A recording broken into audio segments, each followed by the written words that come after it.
Tamron 2470 2.8 e poi un sacco di sigle D, VC, USD, ma quello che ci interessa è G2. Ah, e poi non dimentichiamo, 5 anni di garanzia, che non è una cosa da poco. Questo Tamron è un bel obiettivo, diciamolo subito. Se da una parte Sigma con la serie Art ha dato un po' la sveglia a tutti, poi Zeiss con gli Otus, ma i Milvus hanno, per così dire, rivestito di un design più moderno questi obiettivi fotografici, adesso è il momento di Tamron, che ha creato questa serie che è veramente riuscita molto ma molto bene. Tante le innovazioni, tanta la ricerca per avere una serie di vetri che possano mettere a fuoco quello che ci interessa nel mondo della fotografia e di farlo nel massimo comfort. Sì, perché l'obiettivo è stabilizzato, ha un autofocus, sì, veloce, stiamo parlando comunque di un 24-70, quindi non ci serve chissà che, però è un obiettivo molto preciso. Magari non è un fulmine di guerra se vi aspettate la reattività, ma è anche vero che fa quello che deve fare e lo fa molto bene, cioè va a segno subito, che è la cosa più importante, anche in condizioni di luce non proprio abbagliante. Anche questa è una caratteristica che è molto importante quando utilizziamo degli obiettivi progettati per avere anche un'apertura massima relativa importante e quindi essere impiegati in condizioni di luce non proprio piena, di luce diurna. Infatti è anche dotato di uno stabilizzatore, quindi è chiaro subito il messaggio che Tamron vuole rivolgere. Non è un obiettivo di seconda fascia o di sottocategoria, questo va a rivaleggiare con i due grandi colossi. Da una parte abbiamo la Nikon, dall'altra abbiamo la Canon, e qui c'è questo che senz'altro si pone come validissima alternativa fra entrambe. Com'è l'obiettivo? I punti di forza, è un obiettivo con un diaframma 2.8, quindi molto luminoso e soprattutto un'apertura costante su tutto l'arco focale. Ma torniamo a questo, è veramente un obiettivo valido? Tiene testa ai due grandi giganti, ai due colossi della fotografia, il Canon da una parte e il Nikon dall'altra? Secondo me sì, ha dei punti di forza che lo rendono davvero speciale. Ad esempio lo stabilizzatore è uno stabilizzatore molto efficace, non dimentichiamo l'apertura relativa, è un'apertura importante, quindi si presume che possiamo utilizzarlo anche in condizioni di penombra, in condizioni di luce soffusa, e lo stabilizzatore ci dà senz'altro un suo aiuto ed è un valido aiuto, si scatta con dei tempi davvero impensabili. Se avete la mano ferma siete a cavallo. Gli switch che sono posti a sinistra e il blocco dell'obiettivo che è posto di qua sono un po' diversi dal solito, sono posti in maniera longitudinale e non trasversale come troviamo su altri obiettivi o come forse siamo abituati a trovare sugli obiettivi. A me piacciono molto, sono molto belli e sono pratici da usare. Il blocco dell'obiettivo, come vedete, anche se non è bloccato, funziona molto bene, ma possiamo anche evitare di metterlo perché l'obiettivo, almeno da nuovo, è molto ben frizionato e non vi succederà che si allunghi ogni volta che inclinate la camera. Un bell'obiettivo, una bella lente frontale, i filtri sono da 82, se vogliamo un obiettivo dove passi molta luce, ci permetta di fotografare, quindi con un 2.8 di quelli veri, serve anche una lente frontale abbastanza grande, quindi preparatevi che il filtro è un filtro da 82.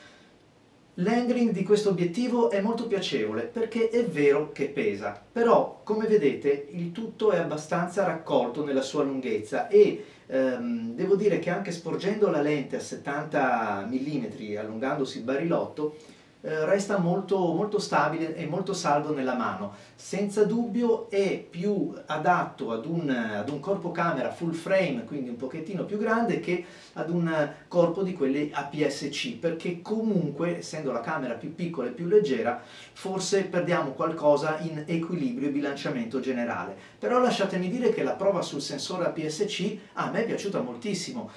Funziona tanto bene sul full frame, ma è anche molto bello sull'APS-C, perché uno dei punti di forza di questo obiettivo, stabilizzazione a parte, è la resa dello sfocato. È uno sfocato molto veloce nel decadimento, quindi stacca molto bene il soggetto, anche specie nel soggetto ravvicinato. Se avete voglia di fare un particolare di un fiore, di comunque un oggetto piccolino, avrete un piano di sfocatura molto bello e devo dire molto veloce nella sua sfocatura, quindi riuscite ad isolarlo molto bene. A me è piaciuto molto. Vogliamo trovare però a volerlo trovare un difetto dell'obiettivo, secondo me potrebbe lasciare un pochettino spiazzati le prime volte che lo utilizziamo il fatto che all'interno, quindi inquadrando nel mirino della fotocamera, sembri un pochettino più scuro di quello che invece poi è la fotografia.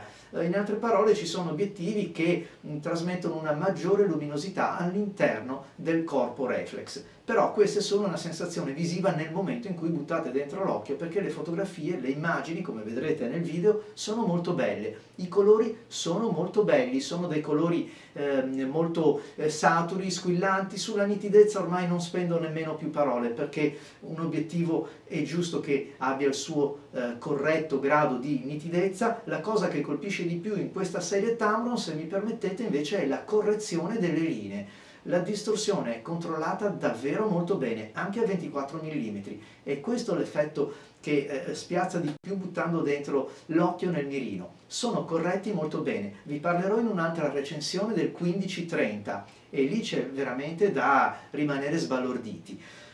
Anche il controllo della vignettatura, al di là dell'elettronica e dei chip che possono metterci la loro parola, è una vignettatura ottica molto ben controllata. Poi, insomma, non nascondiamocelo, che a 2.8 ci sia un po' di vignettatura su un obiettivo come questo, ci sta anche, anzi a me piace anche perché è un 2.8, quindi lo acquisto per utilizzarlo anche in frangenti dove c'è scarsa illuminazione e, come sapete, dà quel tocco artistico, enfatizzando o comunque contestualizzando il soggetto che avete deciso di riprendere, mettendo un po' di vignettatura ai bordi, che non guasta mai. A me personalmente piace, quindi non lo ritengo un difetto. Nessuno di noi del resto credo andrà a fotografare un paesaggio magari da prossimità di un paio di metri ad infinito con un diaframma di 2.8, credo proprio di no. Se lo fate vuol dire che dovete rivedere un pochettino i vostri studi.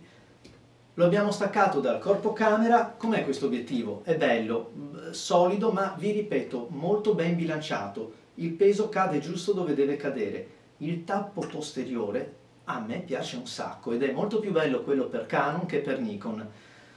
Sono davvero delle sottigliezze, però è molto bello, sembra di una plastica molto più solida e più ricca, quindi più densa rispetto a quello di altri tappi posteriori. Sembra che anche il peso sia dalla parte di quello che vi sto spiegando. Andiamo a vedere come è fatto. Una bella guarnizione, un bel gommino qui per evitare che entri polvere. Questo è molto importante anche per quando lo serriamo ai nostri corpi camera. Ben fatto, assolutamente. Poi vi dicevo, gli switch, non ho tolto nemmeno lo scotch che protegge la scala della profondità di campo, perché comunque quando lo ritirate nuovo è tutto imballato per evitare che scorra, che possa muoversi anche all'interno dell'imballo. È imballato molto bene con doppi o tripli sacchi con bolle eccetera. Insomma, si vede che Tamron ci tiene a far bella figura e anche a valorizzare questi obiettivi. Mi piace molto la targhetta SP in argento satinato che è posta qua, e l'ultimo richiamo è proprio questo anello, sempre in simile argento satinato, che è quello che si lega al corpo camera. Sono sciocchezze, però vi assicuro che nel momento in cui avete bisogno di pescare dalla borsa l'obiettivo, questo Tamron lo vedete subito, lo riconoscete subito, perché è diverso da tutti gli altri. Tornando invece a questo nostro amico, un'altra cosa che mi è piaciuta molto, vi dicevo, sì, la nitidezza, ma anche come viene poi spalmata sul fotogramma, perché il decadimento lo andiamo a trovare proprio agli angoli estremi, nemmeno nell'ultima parte del bordo, ma agli angoli estremi. Quindi significa che c'è stata da parte di Tamron e dei suoi ingegneri una ricerca per arrivare a creare qualcosa di veramente bello. Ed infine allora la domanda è questa: vale la pena comprare un obiettivo dei brand che abbiamo detto prima e che sappiamo tutti possono costare 2, forse anche 3 volte di più di questo? Beh, la risposta nel mio caso, in questo caso, è ni, è più no che ni. Nel senso che questo obiettivo vi darà tutto quello che cercate, a meno che abbiate bisogno proprio del pelo nell'uovo. Nel mio caso, ad esempio, il pelo nell'uovo potrei dire che è il bilanciamento del bianco in alcune condizioni di luce critica. Qui trovo una lieve dominante che magari non è sempre facilmente correggibile in un attimo, mentre invece obiettivi concorrenti e forse anche più blasonati, ma ahimè molto più costosi, riescono a correggere, cioè ad avere in maniera esemplare, quindi un bianco che si traduca davvero in un bianco in relazione agli altri colori. Però sono tutte cose facilmente risolvibili con la post-produzione. Vero è, come vi ripeto, che un professionista che ha un flusso di lavoro molto molto elevato, quindi con migliaia di foto per servizio, correggerle una a una potrebbe diventare un po' noioso, non credete? Un pregio e un difetto? Beh, il pregio è senza dubbio, vi ho detto, la stabilizzazione, la correzione delle distorsioni, la qualità dei colori, della nitidezza, che è senza dubbio un obiettivo perfettamente in linea con le aspettative e con il suo prezzo.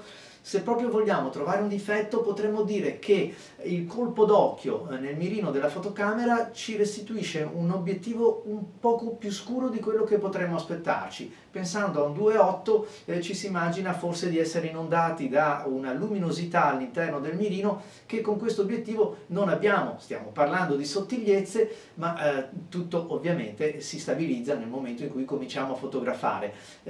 Forse ci saremmo potuti aspettare una maggior luminosità all'interno della fotocamera. Devo anche dirvi comunque che a seconda della camera sulla quale lo montiate avete più o meno delle sensazioni diverse, perché basta una fotocamera con un mirino molto bello come la serie 1DX oppure le Nikon, quelle importanti, e abbiamo certamente tutt'altra qualità. A me questo piace molto, ma soprattutto mi sono piaciute molto le fotografie, quindi direi che è un'ottima scelta. Infine, lo consigliamo? Lo consiglio? Sì, assolutamente sì, è un bell'obiettivo e vi darà tante soddisfazioni. Ciao, vi aspetto ai prossimi video di PhotoArt.